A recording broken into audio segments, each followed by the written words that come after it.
Okay. However, I am part of any arrangement, no matter whatever nomenclature or name, to remove the current government of incompetency, of insecurity, of dividing the Nigerian family between North and South out of power. I'll go into any arrangement for that purpose. That's fantastic. But that doesn't particularly answer my question. Are you part of this particular arrangement? Ada? What I'm saying is this. You see, don't panic. You see, I'm not going to person who keep on panicking over issues. I don't panic. I walk with my eyes wide open. What I'm saying is that today in Nigeria, we've got a government which is dividing Nigerians along North and South, dividing Nigeria along ethnicity line, and also using institutions of the state in manipulating and controlling and coercing, the opposition. For instance, I just saw a program now of the governor of Akwa Ibom, and when I saw him speak, I just pitied him, because he's somebody who 2 years ago was unknown in Nigeria, unknown by anybody, who was then honored and dignified by PDP and made a governor. See him talking now. Renouncing his own history, his own tradition, his own legacy. It's just a pity. So, to me, coming from the old generation, I'm not really frightened by the way the current generation is moving around. So, to me, any arrangement, I will be part of any arrangement of any chemistry, any configuration, whatever you may call it, if it is going to remove this government out of power, because the government for the first time in Nigeria is now a government not for Nigeria, but then for a political party. The entire government today in Nigeria is not for Nigeria, it's for political party. How do you imagine the president holding political party function of the APC in the villa, a very, very sacred place, which is the seat of Nigerian power for all Nigerians, holding party function in the villa. So you could see how low we have sunk.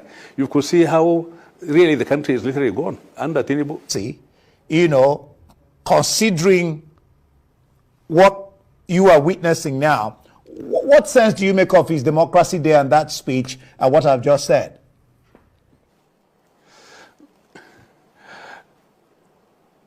Okay. You see, I feel highly entertained by Tinubu's rhetorics, the way he's dramatizing his own role, in Nigerian democracy. Luckily, we're all alive. Please go. Luckily, we're all alive. We're all there. We're all, participant in that particular, sphere of political activity. So I was in the middle of it. Tinubu became relevant and noticeable after Abacha took over government. Before then, he was in the Senate, was the secretary of the party. And with all respect to him, you see, he was part of those people who were supporting Babangida's annulment of June 12. He was part of it. His own mother, Haja Mogaji from Lagos, was organizing Lagos marching women to come to Abuja to pledge, support for Babangida. I'm saying this because it's simply history. No harm. Don't mean to embarrass him. But then you see, he was actively handing gloves to Babangida. Now, when Babangida saw the fact that he was having a problem with the party, he went to the National Assembly to address them. One infamous speech was, they are trying to incite you. It is you they are against. Tinubu was there, and the IU became very, very firm and straight on the issue of June 12. He called a meeting, then being the only senior elected person in government at that time, as Senate President. He convened a meeting in Edo, in Benin, working there with the governor, where we went there and reaffirmed our commitment to June 12. All right? Babangida was so angry with IU. When he came by, he removed him and put in a better arrow. He put him there so that, so that they can be aligned to Babangida, political kind of machinations. So when Tinubu today, after being a Nigerian president, decided to rewrite history, trying to maybe deconstruct history and then rewrite it, then it is very, very amusing, because he was part of the Babangida support of June 12. He was part of it.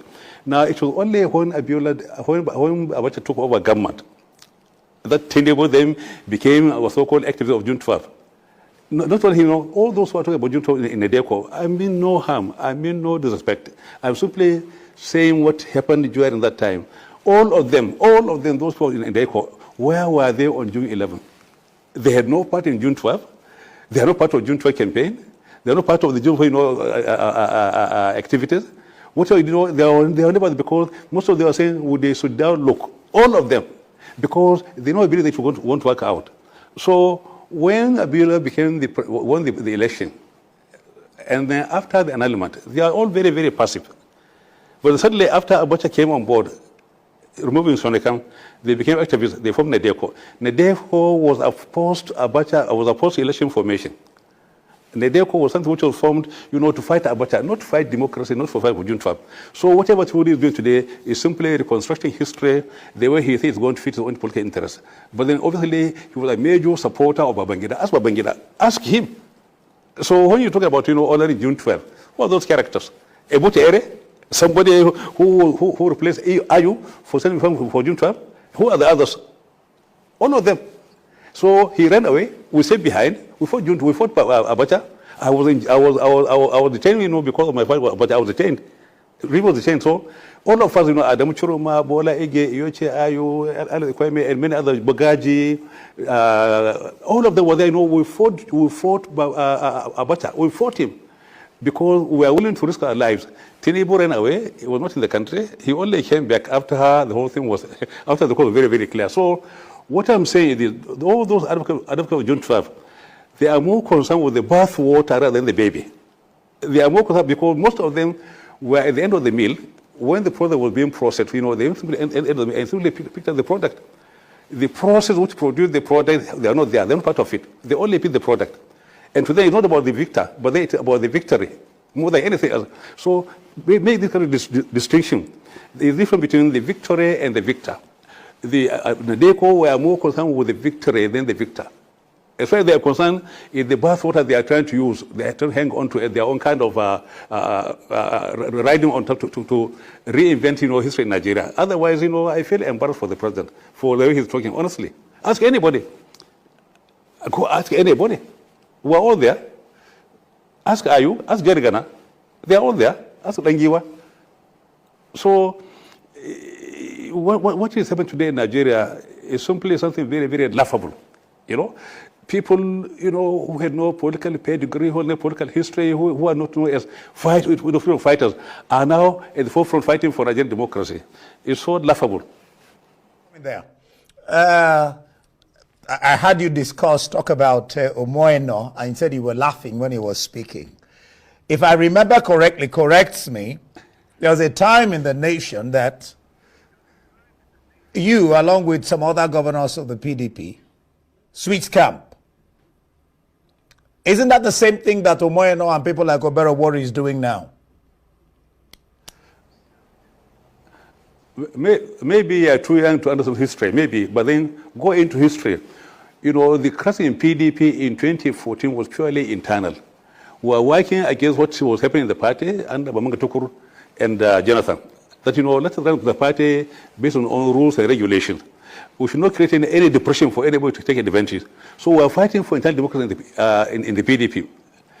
But then at that time, the APC was being formed, and they tried to use the crisis in PDP to leverage our support. And I said, no, look, we are fighting within our party to install more internal democracy. However, if we, the governors, some of us, if you feel that you want to leave the party and join APC, fair enough, do what we did in 1983. In 1983, when there was crisis in PRP, and we left the PRP to join MPP to run for elected officers, I resigned from the House of Reps. I resigned because I said, look, there is no way I can use the fortune of PRP, which produced me, because at the election of PRP, nobody knew Lamido, nobody knew Abakarimi, who are unknown and unnoticed. It was the PRP and Mala Aminu character and history which was being elected. So if we are going to leave his own party, it's only fair we surrender to him, we relinquish everything about PDP and go and find our fortune in another political party. That's what we did. So we left, I ran from the House of Reps. I came and met Rimi, and Rimi too resigned from office as a governor of the state because there's something called character in us, something called principles. But today, so that's why I say, in 2014, I say, look, all those governors now, if we are going to leave the PDP, let's now resign our offices and then go and find our fortune somewhere in the APC. But I cannot take, the PDP fame, the PDP investment, the PDP treasure, the PDP legacy, and then go use it to fight an opponent. I can't do that. So that's why, so really in 2014, we were simply fighting for internal democracy. And those who left the party and went to APC, most of them came back. So it's because today we have no policy of character or principle. That's why we have this kind of problem. Now look at this man, I say, Eno. He was, I mean, who knew him before now? Nobody knew him. Nobody knew him. So today, people are using, public office to promote their own ephemeral interests. Public office. I just saw we can also talking there, with their programs, paying money to sponsor his own program. And I look at the way, and I just love, the way he was talking, he was posing, in the office talking. So if you remove, this man, you are now showing me, if you remove that office from him, the governor of Akwa Ibom, remove the office, he'll become nobody in Akwa Ibom. Nobody. The same thing, if you remove the office, he's holding as a minister, remove him, he'll become an ordinary person like me. So you see, what I'm saying, if there's something called character and honor and the principles in politics, people, if people are going to change their own political parties, they should please relinquish whatever that party gave them and go there and join as individuals, as ordinary people. But when you carry the aura, the authority, the paraphernalia of the office into opposition to fight what made you, that is utterly immoral. So during our own time, I say, if I live in PDP, let us resign. When they failed to, I say, fine, I'm not going. I'm willing to resign as a governor just if I'm going to join APC. I wasn't willing. But then my colleagues say, no, they will not resign. So today you have got, a politics, where there is no character, where there is no depth, where there is no honor. That's the problem. Let me ask you a very direct, simple question. With what is happening, the coalition, is PDP dead? PDP is not dead because it cannot die. PDP is the APC. Look at, are you saying Akwabi is dead? Is he dead? Isn't he PDP? This man they are calling Eno, isn't he PDP? Is he dead? So look, there is no APC minus PDP.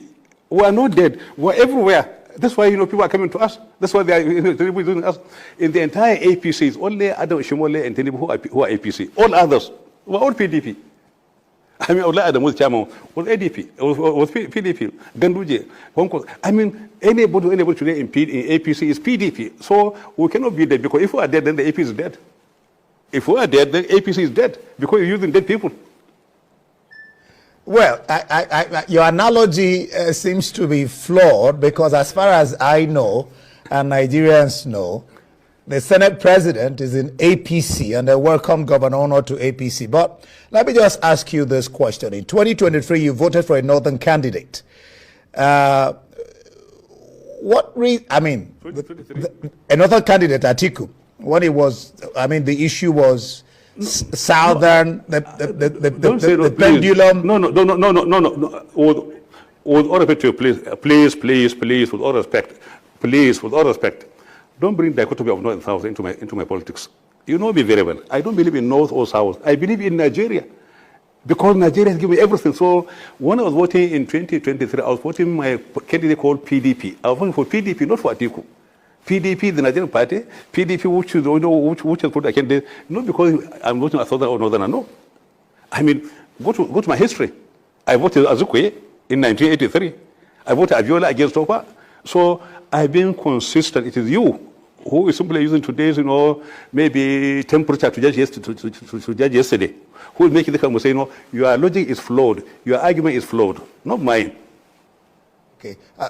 Now some people are saying the argument is that the formation of ADA, All Democratic Alliance, that the party, the time it's coming is too short to sensitize, mobilize, and give APC a run for its money.